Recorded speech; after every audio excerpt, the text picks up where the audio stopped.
Our next speaker is Frederick from Infotree. Good evening. I'm Fred Georgian from Infotree. So we are a news analytics, big data, and financial engineering company.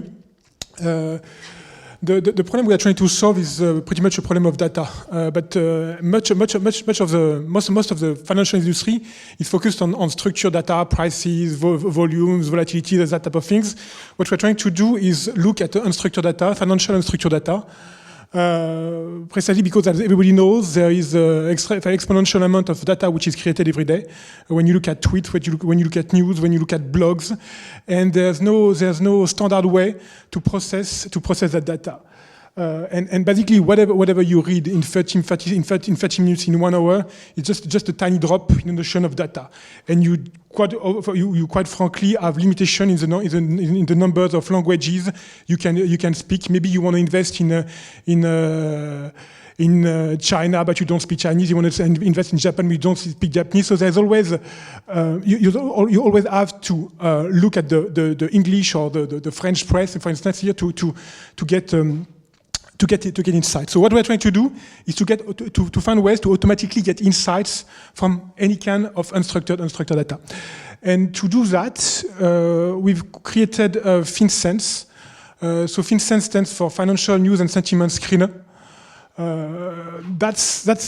You can actually connect to our website and look at the application. You can register online. That's live, fully live. What you'll see here is just a sample where you get SP 500 stocks. And for SP 500 stocks, one of the things we do, for instance, we do sentiment analysis. So we will tell you whether the news on the SP 500 stocks are positive, negative, whether the volume the volume of news is normal or abnormal. So typically here on that tree map, the size of the square is proportional to the buzz, to the volume of information you'll find on that type.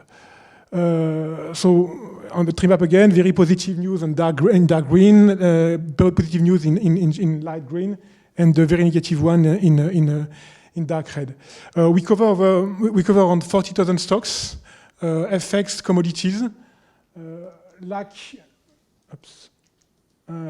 what we do as well to go beyond that is that we do feeds and indexes.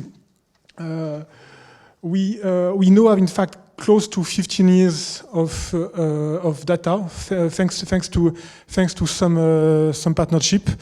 And what we will do as well is that we will build indexes with the data we produce. With the data we analyze. So typically indexes beyond the individual stocks, so that's individual stocks. But beyond indexes, beyond the stocks, we will compute indexes for sectors, industries, for specific class of commodities, to monitor political, country risk, or to just assess the fear, the anger, the happiness within the news or within the tweets, etc. And what we claim is that type of data, as an addition to classical financial engineering, proves to have significant alpha. We are targeting mostly the B2B institutions, so financial institutions, vendors, and consulting companies. Slightly different use cases. For financial institutions, it's mostly for an internal usage. People are mostly asking for data, raw data. That's the number of users we have in our various applications. We are dealing as well with vendors, where we will, for instance, white label our solution for those vendors, or working with several trading platforms. And we work as well with consulting companies for internal usage, or sometimes as well for client to develop client-facing application. The business model is quite simple. Is a monthly fee per user or per company, and we do as well tailor-made solutions. So basically, we take our engine and we develop the engine. We deploy the engine in-house for specific requirements. The market size, it's a bit difficult to assess precisely because really we are sitting between classical business information, but we are trying to change the way business information is communicated to front office professionals. And if you just look at the numbers of hedge funds we can deal with, is potentially quite huge. The competitors. So historically, Reuters is a big player on that field. There's another company called Ravenpack who does that. To some extent, people see us as well as a news databases.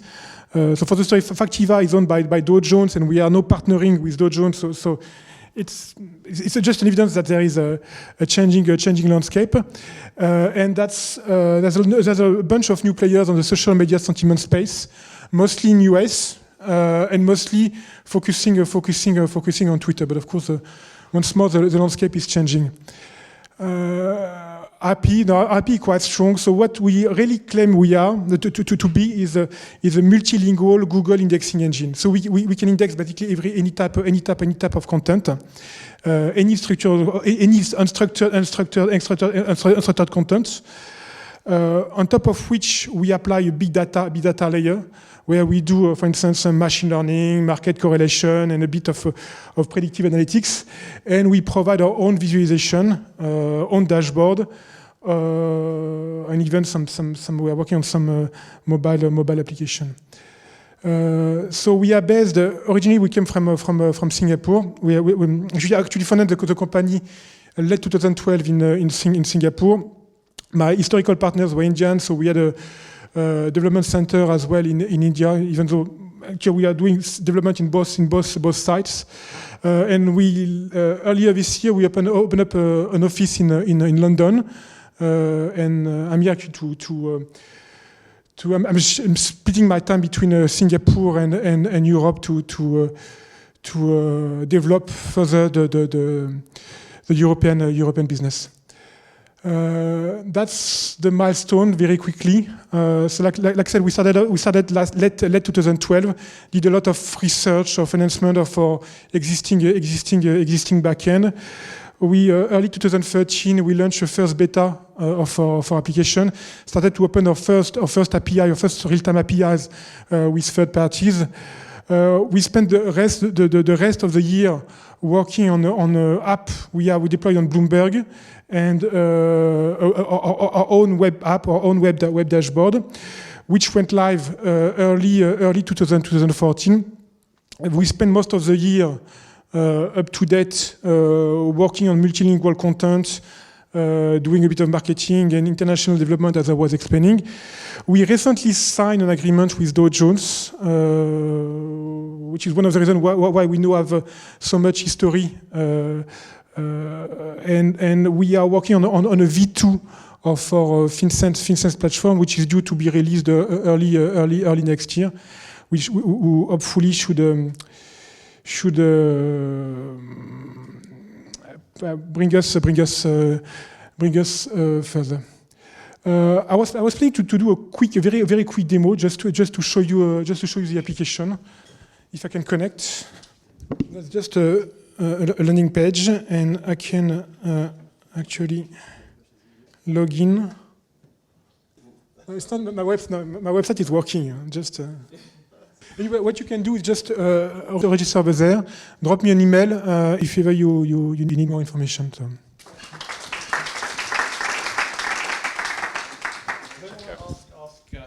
Yeah, I'm going to ask you the first one. I mean, obviously, this is very interesting. Based on the analysis you've had, do you think there is any chance you're going to get into the portfolio management, advice? Basically, I mean, you probably have, all the data to do so, like, the. Okay, one of the things is that we at this stage we clearly want to draw the line, and we don't want at least initially we didn't want to do too much advices. The main thing was to produce data, to prove that you can produce massively data out of unstructured data, which is easy to analyze. The advisory space is quite well regulated, and that's something we might be looking into that at some point. Some people ask us why we don't open an hedge fund or that type of thing. That's the type of thing we are considering. At this stage, we want to sell our data, build indexes, build fields that we sell to people. The future is quite open. Sorry, will you go to new asset classes? I was thinking more of non-listed kind of stocks, private equity, stuff like that. Of course, everything is open. So at this stage, it was natural to start with listed equities, commodities and FX. There's quite a big demand, but it can actually work on everything. That's actually one good thing. Say you get an IPO. For IPO or for new stocks, what we claim to do, we can do, is actually monitor easily data. Sometimes we have even demand to monitor governance data. Say you get international investors who want to invest in Indonesian companies. They get not much knowledge about the country, and they want to monitor what is being said on the companies on site. So yes. Okay, thanks. Scom.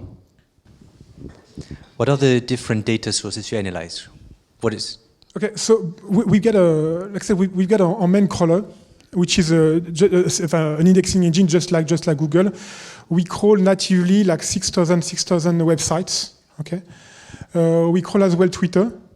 Mostly in English. Today we are adding new sources in the various languages, as I was explaining. Mostly free sources. Being originally in Singapore, we had demands to look at Japanese, Korean, Chinese content.